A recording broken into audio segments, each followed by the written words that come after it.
नमस्कार दोस्तों, आप देख रहे हैं सिनेमा हॉल और मैं अजय ब्रह्मात्मज।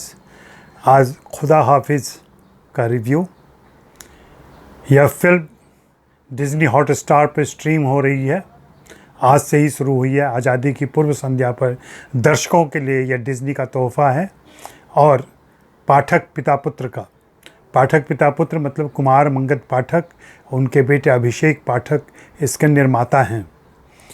इसके निर्देशक हैं फारूक कबीर और लेखन भी उन्हीं का है। उन्होंने एक एक्शन फिल्म बुनी है जिसमें इमोशन भी है।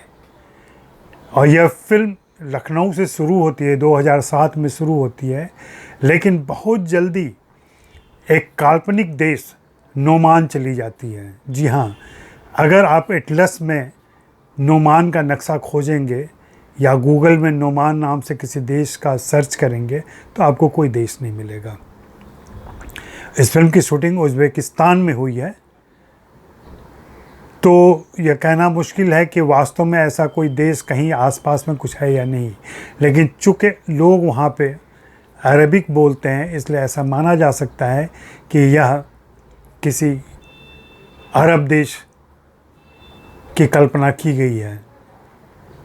बहुत साधारण सी कहानी और ऐसी कहानी हम देखते रहे हैं, लगातार देखते रहे हैं। इसमें ख़ास बात एक्शन है, वो भी विद्युत जामवाल का एक्शन है।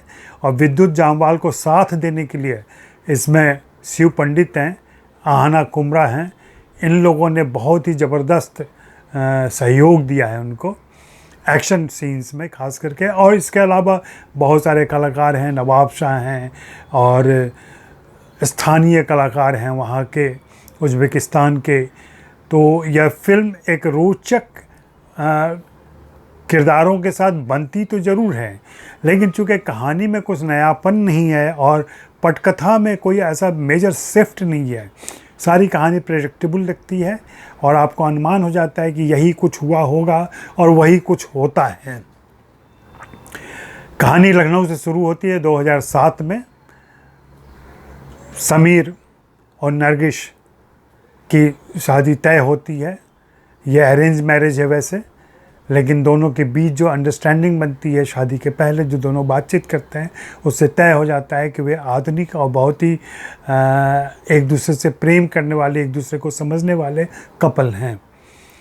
शादी के तुरंत बाद मंदी आ जाती है। मंदी की वजह से नौकरियां जाने लगती हैं, जिसमें समीर की भी नौकरी चली जाती है और नरगिस की भी नौकरी चली जाती है। दोनों बेकार हैं, 3 महीने से कोई काम नहीं है उनके पास। ऐसे में वे कोशिश करते हैं विदेश कहीं जाने की जहां काम की संभावना बने। और ऐसा उन्हें कहा जाता है कि ऐसे वक्त में, मंदी के इस दौर में, सिर्फ अरब देशों में ही थोड़ा बहुत पैसा है जहां अच्छी सैलरी मिल सकती है। दोनों एक एजेंट के थ्रू आवेदन करते हैं। नरगिस का पहले चुनाव हो जाता है, हालांकि हिचकिचाता है समीर उसे अकेले भेजने में, लेकिन एजेंट कहता है नहीं, इन्हें जाने दो, इनकी नौकरी लग गई है, तुम्हारी भी लग जाएगी, 7 दिन के बाद तुम भी चले जाना। दोनों मान जाते हैं। नरगिस जाती हैं और नरगिस जाने के बाद ही उनका फ़ोन आता है जिसमें बहुत घबराई हुई हैं और परेशान हैं और लौटने की बात करती हैं। समीर को बुलाती हैं कि मैं यहाँ, आवाज़ से उनके लगता है कि फंस गई हैं वो कहीं। आप अनुमान लगा सकते हैं, ऐसे किस्से होते रहे हैं। और अरब देशों में भारत की लड़कियां स्मगल की जाती हैं। यह बाजार जैसी संवेदनशील फिल्म से लेकर के और तमाम फिल्मों में हम देखते रहे हैं। यहाँ समीर फिर टूरिस्ट वीज़ा पर नोमान पहुँचता है और अपनी बीवी की खोज में लगता है, जहाँ उस्मान मियाँ उसकी मदद करते हैं।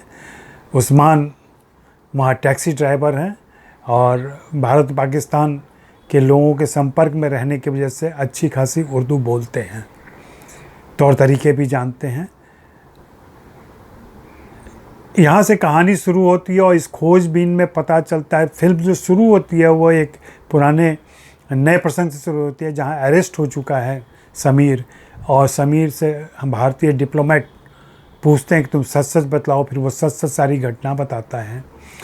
और फिर कहानी आज के समय में आके जुड़ती है और एक रोचक रोमांचक जो होते हैं नाटकीय मोड़ वैसे मोड़ों से गुजरती है, लेकिन उसमें भी कुछ नवीनता नहीं है, सब कुछ देखा सुना सा लगता है, इसलिए कहानी के माध्यम से।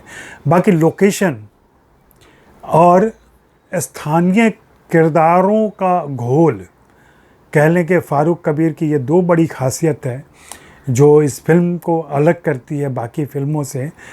हिंदी फिल्में विदेशों में शूट होती रही हैं, लेकिन सारे किरदार हिंदी बोलने वाले और भारतीय होते हैं। यहाँ इस फिल्म में वे लोग उर्दू बोल रहे हैं और या हिंदी बोल रहे हैं, लेकिन उनके आपस की भाषा अरबिक है और दुभाषी के तौर पर वो कभी कभी अंग्रेजी भी इस्तेमाल करते हैं। लेकिन वहाँ के किरदार जितने सारे लिए गए हैं, स्थानीय किरदार, वो बहुत अच्छे तरीके से फिल्म में जेल होते हैं और ये फारूक कबीर की खासियत कही जाएगी, पटकथा की खासियत कही जाएगी। लेकिन जो कमी रह जाती है वो घटनाओं की कमी रहती है। घटनाओं के अलावा इस बात की भी कमी रहती है कि उनमें कोई नवीनता नहीं है। फारूक कबीर ने विद्युत जामवाल से उनके एक्शन का काम लिया है, चूँकि वो अच्छे एक्शन एक्टर हैं अभी, लेकिन जहाँ जहाँ इमोशन की बात आती है तो वे बहुत ही असफल साबित होते हैं। बल्कि अन्नू कपूर जब भी आते हैं पर्दे पर तो अपनी अदाकारी से, अपनी भूमिका से वे प्रभावित करते हैं और एक सहयोगी, बहुत ही ज़ोरदार सहयोगी, सशक्त भूमिका निभाते हैं। फिल्म की हीरोइन जो है नई हीरोइन है और उनके लिए ज़्यादा काम नहीं है, उनके लिए ज़्यादा मुश्किल भी नहीं है, क्योंकि उनको बहुत चंद दृश्यों में आना है और बोलना तो बहुत ही कम है। उनके साथ जो हो रहा है वो अच्छी बात नहीं हो रही है, क्योंकि उनका अपहरण कर लिया गया है। और शिवालिका ओबेरॉय इस रोल में है, तो सुंदर लगी हैं वो, यही उनका काम था फिल्म के अंदर, और उससे ज़्यादा उनके एक्सप्रेशन की ज़रूरत भी नहीं थी और वो उन्होंने एक्सप्रेस भी नहीं किया है। जहाँ थोड़े बहुत सीन आए हैं वहाँ वो बहुत ठगी सी रहती हैं और बहुत ही ऐसा ठंडी ठंडी सी रहती हैं, मतलब उनमें कोई एक जोश नहीं है, प्रेम का भी जोश नहीं है, और बाद में अपहरण हो जाने के बाद से जो एक गुस्सा, एक निकलने की चाहत होती है, वो भी उनके किरदार में दिखता नहीं है। विद्युत जामवाल अलबत्ता एक्शन सीन में बहुत ही गजब ढाते हैं और शिव पंडित ने उनको बराबर का सहयोग दिया है। वैसे ही जो महिला किरदार है उनके साथ आहना कामरा, उन्होंने भी बहुत बराबर की भूमिका निभाई है और इन दोनों की वजह से एक्शन दृश्य लाजवाब बन गए। और वो ट्रैक खास करके जो आहना और शिव पंडित के बीच में है, वो ट्रैक बहुत इंटरेस्टिंग है और वो अचानक एक लगता तो, हालांकि पहले से क्लियर हो जाता है कि आहना क्या करेगी, लेकिन वो एक सरप्राइज़ के तौर पर रखा गया है और इसमें दोनों ने बहुत अच्छा काम किया है। आप इस फिल्म को ज़रूर देखें, इसलिए कि एक्शन अगर देखना आपको विद्युत जामवाल का, आप उनके प्रशंसक हैं, तो आपको यह फिल्म पसंद आएगी, खूब पसंद आएगी। लेकिन अगर आप इसमें लव स्टोरी और इमोशन की उम्मीद करते हैं और उम्मीद करते हैं कि विद्युत जामवाल अभिनय से भी संतुष्ट करेंगे, तो थोड़ी निराशा होगी। मैं इस फिल्म को 2.5 स्टार दूंगा। धन्यवाद।